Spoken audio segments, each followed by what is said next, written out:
مختلف وقتوں میں باقاعدہ ترامیم ہوئی ہیں. ان کو قرآن و سنت کے جو بنیادی اصول ہیں ان کے ماتحت اور ان کے مطابق کرنے کی تمام کوششیں کی گئی ہیں. اب آپ پی پی سی کو دیکھ لیں, اس میں آپ مجھے کوئی پرٹیکولر کوئی ایسا جرم بتا دیں کہ جو اسلام نے اسلامی اصولوں کے خلاف ہو لیکن پاکستان میں وہ جرم نہ ہو. میں سمجھتا ہوں کہ جو چیزیں اسلامی اصولوں کے خلاف ہیں تقریباً تمام جو ہیں وہ جو ہے اس کی پاکستانی قوانین میں بھی وہ جرائم ہیں. مولانا کوئی ہے ایسا جو ایک سیکنڈ میں مولانا صاحب مجھے ایک سیکنڈ دیں. پاکستان کا جو آئین ہے آرٹیکل 2A ہے, آرٹیکل 203 ہے, اس میں باقاعدہ یہ چیزیں ہیں کہ آپ کوئی بھی قانون نہیں بنا سکتے. عدالت اس کو فوری طور پر جو متصادم قرآن و سنت کے اصولوں سے متصادم. اچھا, فیڈرل شریعت کورٹ موجود ہے, اگر کوئی ایشو ہے آپ وہاں جائیں. اسلامی نظریاتی کونسل کا کام ہی ہے. اور وہاں بیٹھے کون ہیں؟ وہاں سارے علماء بیٹھے ہیں.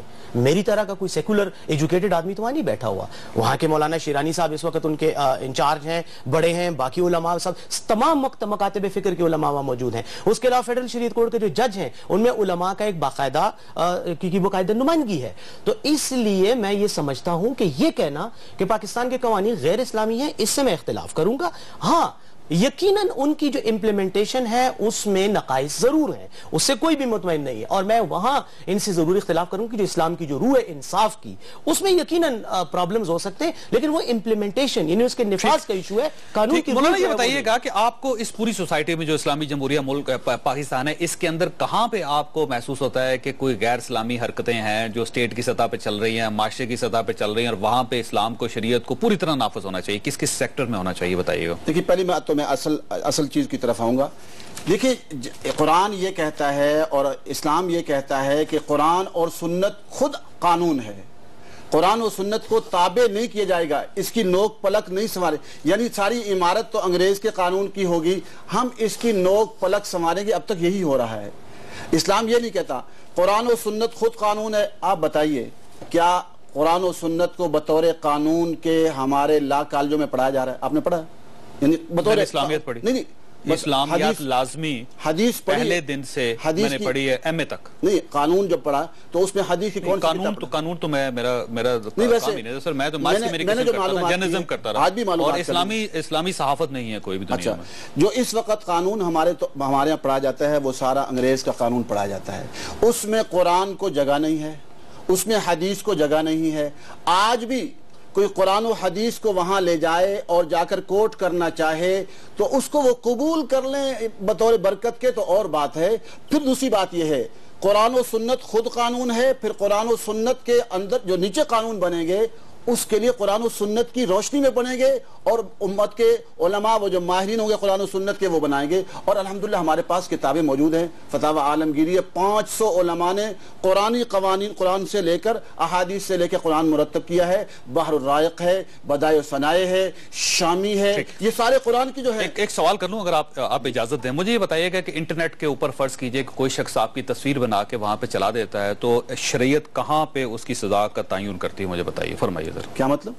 فرض کیجئے کہ انٹرنیٹ پہ آپ کی ایک جعلی تصویر بن جاتی ہے. تصویر بننے کے بعد وہ انٹرنیٹ پہ چلا دی جاتی ہے, اور اس کے بعد وہ سارے بلاگز میں ہوتی ہے, وہ فیس بک پہ ہو جاتی ہے, وہ ٹویٹر پہ آ جاتی ہے, وہ ای میلز کے ذریعے سرکولیٹ کرتی ہے. تو اسلام اس کی کیا سزا دے گا؟ دیکھیں, اسلام میں حدود مقرر کی ہے نا. کوئی فرض ہے, کوئی واجب ہے, کوئی سنت ہے, کوئی مستحب ہے. یعنی ان قوانین میں ایسا نہیں ہے. یہ قوانین تو ایک ہی قوانین چلاتے ہیں نا. اب اس میں پھر ایک حرام ہے, ایک مکروہ تحریمی ہے, ایک مکروہ تنزیہی ہے. وہ طے کرنا ہے نا. جب تک مولانا یہ طے نہیں ہوگا, اب سوسائٹی اتنی چینج ہو چکی ہے, اتنا معاشرہ بدل چکا ہے, اتنے حالات تبدیل ہو چکے ہیں کہ اس کے لیے ہمیں بہت بڑی ریسرچ کی ضرورت ہے. اور جب ہم ریسرچ کریں گے, علماء کرام بیٹھ کے جب اس کا فیصلہ کریں گے تو بہت لمبا ہو جائے گا. میں حامد صاحب کو آپ کے ساتھ شامل کرتا ہوں. حامد صاحب یہ بتائیے گا کہ ہم سب یہ چاہتے ہیں, مسلمان ہیں, اور دنیا کا ہر مسلمان یہ چاہتا ہے کہ شریعت نافذ ہو. کوئی مسلمان ایسا نہیں ہوگا جس کا شریعت پر ایمان نہیں ہوگا, جو اللہ کو نہیں مانتا ہوگا, جو نبی اکرم صلی اللہ علیہ وسلم پر کو تسلیم نہیں کرتا, جو قرآن مجید کو تسلیم نہیں کرتا. تو جب علامہ صاحب, مولانا صاحب جب یہ مطالبہ کر رہے ہیں تو اس میں حرج کیا ہے؟ بسم اللہ الرحمن الرحیم. چوئی صاحب میں ایک بات آپ کو واضح کر دوں, آپ نے بہت ہی خوبصورت بات کہی کہ دنیا میں کوئی بھی ایسا مسلمان نہیں ہوگا جو قرآن و سنت کے خلاف جائے, جو اپنی زندگی قرآن و سنت کے شعائر کے مطابق جو قرآن اور سنت نے واضح کی ہیں نہ گزارنا چاہتا ہو. اصل پرابلم یہاں پر یہ ہے کہ جب 1973 کا کانسٹیٹیوشن بنایا گیا تو اس وقت تمام مسالک کے جو جید علماء کرام تھے, علامہ شاہ احمد نورانی ہوں رحمۃ اللہ تعالی علیہ, پروفیسر غفور صاحب ہوں, مفتی محمود صاحب ہوں, دیگر تمام علماء ہوں اور تمام پولیٹیکل پارٹیز ہوں, یہ اتنی بڑی ریلیجیس پرسنالٹیز تھیں, ان کا پاس اتنا علم تھا, ان کی ٹیم اتنی جامع تھی کہ انہوں نے باقاعدہ تحقیق کے ساتھ اور بڑے دقیقانہ طریقے سے معائنہ کرنے کے بعد اس آئین کو منظور کیا. میں اپنے بھائی فواد بیرسٹر سیف صاحب کی اس بات سے مکمل اتفاق کرتا ہوں کہ آئین میں چونکہ پہلے ہی واضح ہے کہ کوئی بھی شے قرآن و سنت سے متصادم نہیں ہو سکتی, لیکن یہاں پر اصل پرابلم ہے امپلیمنٹیشن آف لا کا. ہم جو میں بار بار یہ کہہ رہا ہوں پچھلے ایک ماہ سے, اور میری بات کو پتہ نہیں شاید غیر محسوس انداز میں کوئی غلط سائٹ پہ لے جایا جاتا ہے, میں قطعاً شریعت کا مخالف نہیں ہوں, میں محمد مصطفیٰ صلی اللہ علیہ وسلم کی شریعت کے نفاذ کا سب سے بڑا حامی ہوں, لیکن میرا مطالبہ یہ ہے کہ جب ہم سرکار دو عالم صلی اللہ علیہ وسلم کے شریعت کی نفاذ کی بات کرتے ہیں تو آپ دونوں جہانوں کے لیے رحمت للعالمین بنا کر بھیجے گئے ہیں. یہ ایک اسلامی ریاست ہے, یہاں پر اسلامی شاعر کو اس کا مذاق نہیں اڑایا گیا, اسے روکا نہیں گیا. اب میں آپ کو اسلامی شاعر سے واضح کرتا ہوں کہ اگر تو ریاست میں نماز پر پابندی ہو, زکوٰۃ دینے پر پابندی لگا دی جائے, حج پر جانے پر پابندی لگا دی جائے, تو پھر تو ہم اتفاق کر سکتے ہیں کہ اس ریاست کے اندر حکمرانوں کے خلاف مسلحہ جدوجہد ہو سکتی ہے. لیکن اگر ریاست میں اسلامی شاعر کا مذاق نہیں اڑایا جا رہا تو ان اسلامی قوانین کی پراپر امپلیمنٹیشن کروانے کے لیے ایک پرامن راستہ ہے. ہمیں ان لوگوں کو جن کا پریویس, جن کا ماضی اس حوالے سے داغدار ہے, ہمیں ان کے کاندھے پہ رکھ کر شریعت کی بات نہیں کرنی چاہیے. میں تمام مسالک کا احترام کرتا ہوں, تمام مذاہب کا احترام کرتا ہوں, پاکستان کے تمام مسالک, تمام مذاہب, تمام لوگ قابل احترام ہیں, لیکن ہم سب کا فرض ہے بحیثیت مجموعی کہ ہم پرامن طور پر ایک جگہ پر بیٹھ کر ایک نیا فورم تشکیل دیا جا سکتا ہے. آپ دیکھیں نا, موجودہ حکومت اگر یہ سمجھتی ہے کہ معاملات اس نہج پر جا رہے ہیں کہ ایک فریق ایک انتہا پر جا رہا ہے, دوسرا فریق دوسری انتہا پر جا رہا ہے, تو حکومت اس میں پل کا کردار ادا کرے, تمام مسالک کے جید علماء کو ایک مرتبہ بٹھائے, ان کو کہے کہ آپ ہمیں وہ چیزیں بتائیں, جیسا کہ وفاقی شرعی عدالت موجود ہے, آپ کی اسلامی نظریاتی کونسل موجود ہے جو اپنی سفارشات دیتی بھی ہے. ہم سب کا فرض یہ ہے, یہ بتائیے گا کہ اس پورے ملک کے سسٹم میں آپ کو کون کون سی چیزیں غیر اسلامی نظر آتی ہیں؟ تو سب سے پہلے تو ہمارے ہاں جو احتساب کا کنسپٹ اسلام کے اندر موجود ہے وہ یہاں پر نہیں ہے. مثلا ہمارے آئین کے اندر جو حکمرانوں کے استثناء کی شک ہے, جو ہمارے وہ اس کا اسلام سے کوئی تعلق نہیں ہے. اگر خلیفہ ثانی سیدنا عمر فاروق رضی اللہ تعالیٰ عنہ وہ قاضی وقت کی عدالت میں حاضر ہو سکتے ہیں تو موجودہ حکمران کیوں حاضر نہیں ہو سکتے؟ اسی طریقے سے آپ دیکھیں, میں آپ کو بتلاؤں, آئین کے اندر اگر آپ کسی کو قتل میں کسی بالکل نہیں ہونی چاہیے. اکارڈنگ ٹو اسلامی شریعہ, اکارڈنگ ٹو اسلامی شریعہ ہر آدمی آئین کے آگے, شریعت کے آگے, قانون کے آگے جواب دہ ہے. اسے اپنے عہدے کو استعمال کرتے ہوئے امیونٹی نہیں دی جا سکتی. لیکن سر اس میں ہم فرض کیجئے اگر امیونٹی نہ ہو, اگر فرض کریں پرائم منسٹر کے پاس امیونٹی نہیں ہے, پریزیڈنٹ کے پاس امیونٹی نہیں ہے, تو پھر یہ جو مذاکرات ہو رہے ہیں طالبان کے درمیان اور اسٹیٹ کے درمیان, ان مذاکرات کی کوئی جسٹیفیکیشن نہیں رہے گی, یہ آگے نہیں بڑھ سکیں گے. یہ ایک امیونٹی ہے, وہ پارلیمنٹ کے پاس ہے, وہ وزیر اعظم کے پاس ہے, وہ صدر کے پاس ہے. اس امیونٹی کے بیس پر یہ مذاکرات ہو رہے ہیں, آئین میں اس کی گنجائش نہیں, میں پہلے آپ سے عرض کر رہا ہوں. تو پھر تو یہ سارا مسئلہ ہی ختم ہو گیا. ہمارا تو نقطہ نظر ہی یہ ہے کہ آئین سے یہ مذاکرات قطعاً متصادم ہیں. آئین کے اندر نجی ملیشیا کے ساتھ مذاکرات کا کوئی کنسپٹ نہیں. اور اگر آپ شریعت کی بات کریں, آپ ایک سیکنڈ کے لیے آئین کو پیچھے کر دیں. یہ بتائیے گا کہ آئینی لحاظ سے طالبان کے ساتھ جو مذاکرات ہو رہے ہیں, اس کی جسٹیفیکیشن ہے آئین میں کوئی؟ دیکھیں جہاں تک آئینی تناظر کا تعلق ہے، میں نہیں سمجھتا کہ آرٹیکل 256 جو ہے آئین کا وہ بڑا واضح طور پہ کہتا ہے کہ کسی ایک تو مسلح گروہ جو ہے وہ بنایا نہیں جا سکتا، وہ غیر آئینی ہے، غیر قانونی ہے، اور ان کے ساتھ میں یقیناً مذاکرات بھی غیر آئینی اور غیر قانونی ہیں۔ حکومت مذاکرات کر کیوں رہی ہے؟ اس کی وجہ صرف حکومت کی اپنی کمزور پوزیشن ہے کہ بزور قوت یا اب تک جو بھی سیاسی چالیں انہوں نے چلیں، جو کچھ بھی کیا، یہ طالبان کی اس انسرجنسی کو، ان کی اس بغاوت کو، ان کی اس جدوجہد کو کنٹرول نہیں کر سکتے، مینج نہیں کر سکے۔ اب فیس سیونگ کے لیے ان کو ایک راستہ مل گیا ہے کہ یہ جنرل مشرف ہوتے تو کنٹرول کر لیتے۔ دیکھیں میں مشرف کو یا زرداری یا نواز شریف کی بات نہیں کر رہا، میں نے حکومت کی بات کی اور ریاست کی بات، اور میں ریاست کی بات کروں، اور جو بھی شکل جو ہے، جو بھی شخص جو ہے وہ اس ریاست کا کنٹرول سنبھال کے اس کو چلا رہا ہے، میں سمجھتا ہوں کہ ان کی پالیسیاں خطے کے حالات کی وجہ سے بھی اور کچھ ان کے اپنی نااہلیوں کی وجہ سے، کچھ اپنی شارٹ سائٹڈنس کی وجہ سے وہ اس ایشو کو کنٹرول نہیں کر سکتے، اس لیے مجبوراً۔ آپ کو پتہ ہے کہ تحریک طالبان پاکستان کیوں بنی تھی؟ اس کی بیسک یہ تھی، لال مسجد کا ایشو تھا۔ لال مسجد کا جب ایشو ہوا، وہاں پہ جو بچیاں شہید ہوئی، اس کے بعد تحریک طالبان پاکستان بن گئی، اور اس کے بعد یہ سارا سلسلہ وہاں سے شروع ہوا، اور اب ظاہر ہے اس کو کنٹرول کرنا ریاست کے لیے بہت مشکل ہو چکا ہے۔ دیکھیں جہاں تک تحریک طالبان کا تعلق ہے، تحریک طالبان دسمبر 2007 میں بنائی گئی، ٹھیک ہے، جو کہ لال مسجد کے یقیناً واقعے کے بعد ہوئی، لیکن دسمبر 2007 میں سوات میں آپریشن بھی لانچ ہو چکا تھا، اور امریکہ میں جو ایف پاک پالیسی تھی امریکنز کی، یو ایس کی افغانستان میں، اس کے تناظر میں میرا اپنا نقطہ نظر، اور اس نقطہ نظر کو کئی مصنفین نے اپنی کتابوں میں واضح کیا ہے کہ اس وقت ضرورت تھی القاعدہ کو، جو کہ وہ جنگ لڑ رہے تھے ان کے خلاف، امریکیوں کے خلاف، اور امارات اسلامی افغانستان جو ملا عمر کی تنظیم ہے، ان کی یہ ضرورت تھی کہ پاکستان میں فرنٹ کھولا جائے، تاکہ یہ جو وزیرستان اور یہ جو فاٹا کا بارڈر ہے، اس کے لیے جو پاکستان آرمی کی ایڈوانسمنٹ ہے اس کو کسی طرح سے ڈائیورٹ کیا جائے، اور اس کے لیے مختلف فرنٹس کھولے گئے، جن میں سوات کا آپریشن اور باقی چیزیں، وزیرستان میں ایکٹیویٹیز، مومند میں ایکٹیویٹیز۔ آپ کا خیال یہ کہ بیسیکلی یہ ایک امریکن پالیسی ہے جس کو ساری گورنمنٹ چلا رہی ہیں، اور اس امریکن پالیسی کی وجہ سے سارے حالات خراب ہیں۔ جب تک ہم اس کو پالیسی کو ماڈیفائی نہیں کرتے یا اس کو ختم نہیں کرتے، یہ حالات اسی طرح نہیں۔ میں بریک لینی ہے چودھری صاحب، صرف آخری بات، یہ آپ کی بات کی تائید میں صرف یہ کہنا چاہتا ہوں کہ جو کچھ بھی حکومتیں کر رہی ہیں، یا امریکی جو اس وقت اسٹریٹجی ہے اس کے اگینسٹ یا اس کے فیور میں، یہ سارا کچھ اس کا رد عمل ہے۔ ٹھیک ہے، میں نے بریک لینے کی خواہشات، لیکن یہ بھی آپ کو بتاتا چلوں کہ طالبان کی طرف سے جو 15 مطالبات سامنے، اس میں ایک مطالبہ یہ بھی ہے کہ امریکنز کے ساتھ تعاون فوری طور پر ختم کیا جائے۔ کیا ہماری حکومت فوراً ختم کر سکے گی؟ ایک چھوٹی سی بریک لیں گے، اور بریک کے بعد یہ سوال مولانا صاحب کے سامنے رکھیں گے۔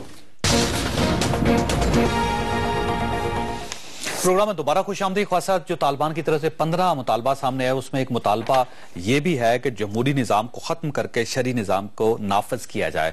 دوسرا ایک مطالبہ یہ بھی ہے کہ امریکہ کے ساتھ تعاون ختم کرنے کا اعلان کیا جائے۔ تیسرا یہ بھی ہے کہ امیر اور غریب کو یکساں حقوق فراہم کیے جائیں۔ چوتھا مطالبہ یہ بھی ہے کہ ایف سی کو قلعوں کے اندر تک محدود رکھا جائے، اور پانچواں مطالبہ یہ بھی ہے کہ ڈرون حملے فوری طور پر بند کیا جائے۔ اور یہ وہ تمام مطالبات ہیں جو میرا خیال یہ ہے کہ ریاست پاکستان شاید تسلیم نہ کر سکے۔ مولانا یہ بتائیے گا کہ یہ جو ہمارا جمہوری نظام ہے، جو ہمارا جو اس وقت جمہوری نظام ہے، یہ شرعی ہے یا غیر شرعی ہے؟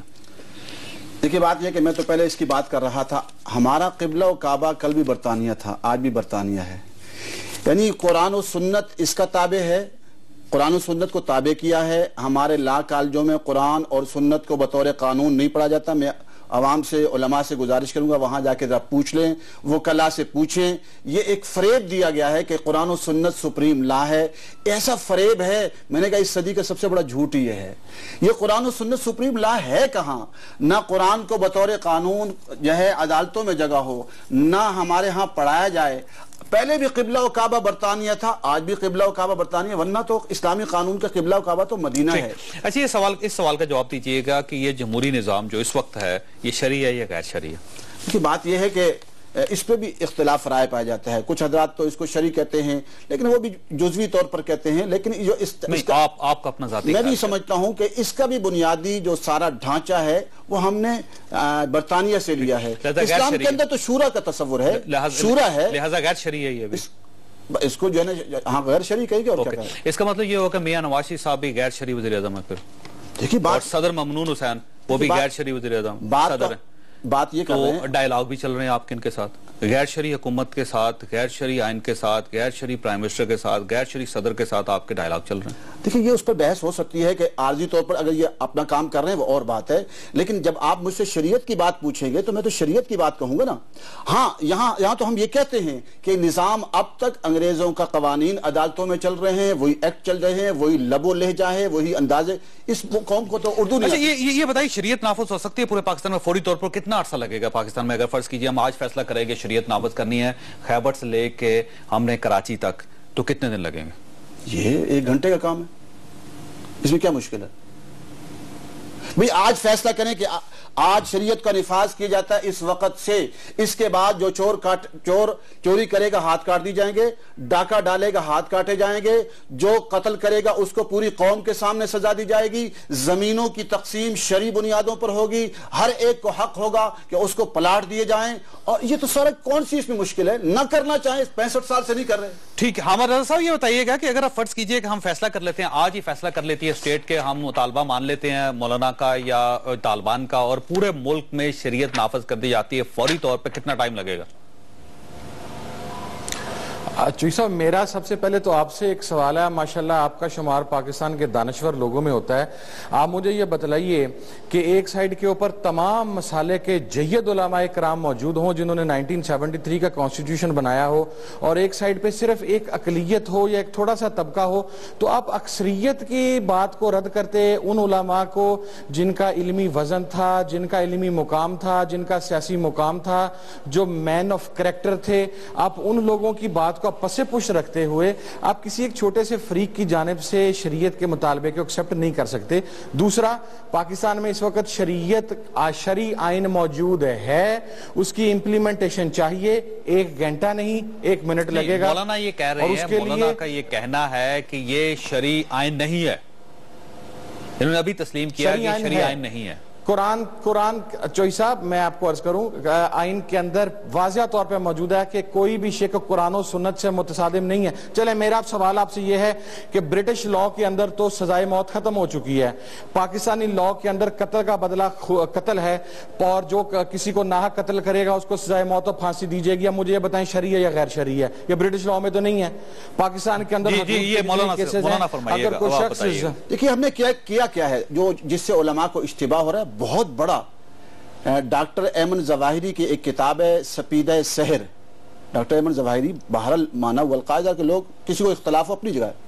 وہ کہتے ہیں میں نے پاکستانی قوانین کا مطالعہ کیا، میں حیران ہو گیا ہوں کہ جس دجل و فریب کے ساتھ کسی نے اس کو مرتب کیا ہے، اس کو اسلامی تو کہا نہیں جا سکتا کہ سارا انگریز کے ڈھانچے پر مشتمل ہے، لیکن اس طریقے سے اس کے اندر 5 چیزیں شامل کر دی گئی ہیں کہ آدمی غیر اسلامی کہتے ہوئے بھی اس کو ڈرتا ہے کہ کیا کرے.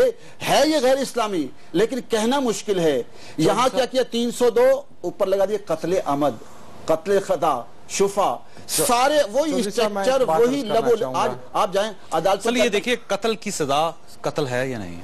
دیکھیں اس کی شریعت میں نے سمپل سوال کا جواب مانگا. چوئی صاحب مجھے ہمارے ہاں کیا ہے قرآن. یہ تو دیکھیں پہلی بات تو یہ ہے کہ یہ اتنا لمبا قانون، یہ انگریزوں کا قانون ہے، 15 سال کیس چلنا. شریعت پہ تو اتنا لمبا نہیں ہے.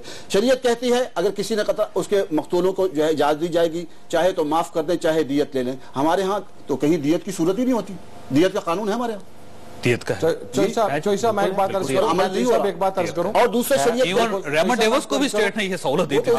سہولت دی نا، اوروں کو سہولت نہیں ہے. اوروں کو چوئی صاحب مجھے ایک لمحہ دیجیے گا. اس کے مطابق فیصلے ہوتے ہیں. ہاں جہاں تک اس کی وہ جو پیمنٹ کا تعلق ہے، وہ جو اگر کوئی شخص نہیں دے سکتا اس کے لیے بھی پروویژن ہے کہ زکات فنڈ سے اس کے پیسے دیے جائیں. یہاں قید ہے، قید کر دی جاتا ہے. یہ ورنہ 8 سال لوگ کیوں قید ہیں؟ شریعت کہتی ہے جس کو سزا دو اس کو فلیشهد عذابهما طائفة من المؤمنین کرو، کہ پوری قوم کے سامنے سزا دو. چوری کی سزا یہاں نہیں، ڈاکے کی سزا یہاں نہیں، بے حیائی کی سزا یہاں نہیں، بدکاری کی سزا یہاں نہیں، سود یہاں عام ہے، مخلوط نظام تعلیم یہاں عام ہے، اور پارلیمنٹ کے اندر عورت مرد بیٹھے ہوئے. اچھا یہ بتائیے گا مولانا کہ پوری اسلامی دنیا میں کوئی ایک ملک جہاں پہ آپ کی شریعت نافذ ہو؟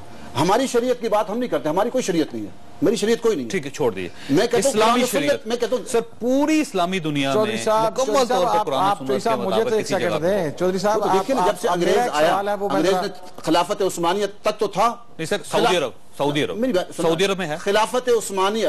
سعودی عرب میں ہے سر. سعودی عرب میں کچھ تو ہے